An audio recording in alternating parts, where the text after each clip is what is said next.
Okey. Itu bush dia, tengok betul-betul Nah, dah koyak habis, dah putus dah. Kita minit hari ni. Okey, hari ni saya nak kongsi punca kenapa bila kita tekan brake, kita rasa macam ada benda longgar kat bawah, ataupun bila kita tekan minyak, kita rasa ada benda longgar juga kat bawah. Okey, untuk kebanyakan kereta sebab saya banyak dapat kes macam ni. Macam tadi abang ni mengadu pun, dia kata bila bawa laju rasa gegar, bila tekan brake rasa gegar. Okey, biasanya kita ingat disk kan. Okey, salah satu part lain selain daripada disk ni, saya selalu kena. Nampak ni saya nak tunjuk. Ni lower arm ni. Lower arm kita ni dia ada bush dia.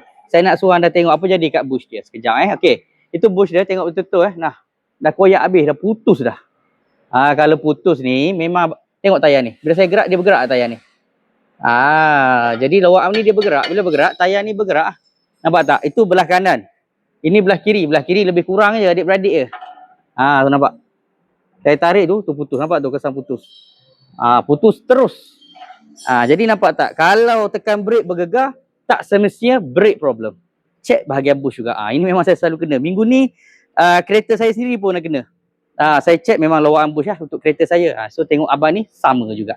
Jadi kalau siapa ada masalah kereta ke, masalah aircon ke, masalah handling ke, boleh bawa datang ke Fizi Motorsport Sunway Ipoh. Sebab hari ni settle.